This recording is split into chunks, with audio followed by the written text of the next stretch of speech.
Alors, on vient de franchir une nouvelle étape, c'est ce qu'il a dit, hein. Et croyez-moi, elle n'a rien de glorieux. Pourquoi? Pour ceux qui n'ont pas suivi, le président ukrainien est arrivé à Paris et dans la foulée, un accord est signé sur le tarmac, une centaine de rafales, horizon 10 ans, coopération stratégique et tout le blabla habituel. Mais derrière les caméras, il y a quand même un vrai sujet. La France s'engage alors que nos propres armées tournent déjà à vide. On va développer tout ça, mais avant d'aller plus loin, je vous demanderai quand même un petit partage, s'il vous plaît, de cette vidéo, un petit like, un petit commentaire. Abonnez-vous si ce n'est pas fait, c'est gratuit et ça aide à faire circuler cette information. Alors, on va reprendre les choses dès le début. Donc, ZZ arrive à Paris, ils passent tous leurs accords, là, machin, ils signent des contrats, soi-disant. Mais le problème, l'envers du décor, c'est nos capacités à nous. Dassault sort 4 avions par mois. Le carnet est déjà archi plein jusqu'à la gorge, et pour des années. Donc quand tu signes pour 100 appareils, ça veut dire quoi? Ça veut dire qu'on va devoir piocher dans nos commandes, à nous, décaler nos livraisons, affaiblir ce qu'il reste de défense française pour répondre aux exigences d'un pays qui dépend entièrement des aides occidentales. Ouais.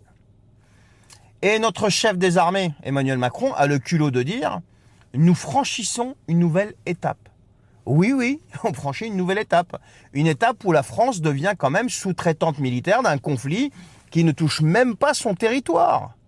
Mais rien, que dalle. Et comme si ça suffisait pas, on embraye sur la livraison de 55 locomotives fabriquées à Belfort, financées par la Banque mondiale et la BRED. Mais attends, parce que l'Ukraine est en guerre. Et elle a déjà englouti des dizaines de milliards. Et maintenant, selon la Commission européenne, elle aurait besoin de 70 milliards d'euros supplémentaires en 2026 pour éviter de s'effondrer avant le printemps. Voilà. Et il y a encore tellement d'autres choses à dire. D'ailleurs, Macron, il a avoué quasiment lui-même que ça sera aussi financé par la France, tout ça. Donc en fait, on achète du matériel pour l'Ukraine, mais il ne sera pas pour nous. Et on dépossède nos armées parce que les capacités de production, par exemple, rien que pour les Rafales, c'est 4 par mois. Et vu qu'on a déjà passé des commandes, et vu que ça va prendre une dizaine d'années tout ça, donc nos armées sont marrons. Voilà. Donc résumons, on équipe Kiev en avion qu'on n'a même pas encore produit.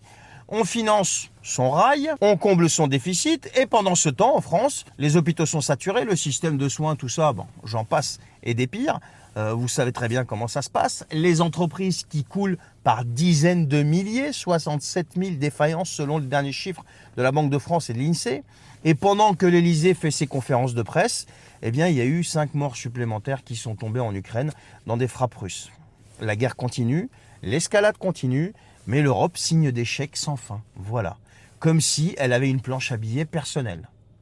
Et ce qui est fou dans tout ça, c'est que personne ne pose la question qui dérange. Jusqu'où il compte aller et surtout avec quel argent? Ouais. Et à cette question-là, Macron a répondu en partie en disant que ça va être financé, tout ça, continuer d'être financé avec des fonds français. Ouais, conformément à la loi de programmation militaire, qu'on critiquait à l'époque, mais on nous rentrait dedans, on passait pour des complots pour ce que vous voulez. On était les vilains petits canards, mais bon, ce que je m'aperçois, moi, c'est qu'avec le temps, on a de plus en plus raison. Et ça va être aussi financé avec les programmes européens. Les programmes européens, comme SAFE, comme tout un tas de trucs. Et bien sûr, vu qu'on est contributeur à hauteur de 18 à 20%, eh bien, on va aussi financer ça avec les programmes européens, donc avec la loi de programmation militaire, avec les programmes européens. C'est pas moi qui le dis, c'est Emmanuel Macron. Bravo, hein, Mozart de la finance. Franchement, les gars, je sais pas ce qu'attendent les députés. Tout ça, c'est décidé par un type tout seul. Hein. Par un type tout seul. Qu'attendent les députés? J'en sais rien. C'est terrible, hein. Sur ce, je vous souhaite une bonne journée.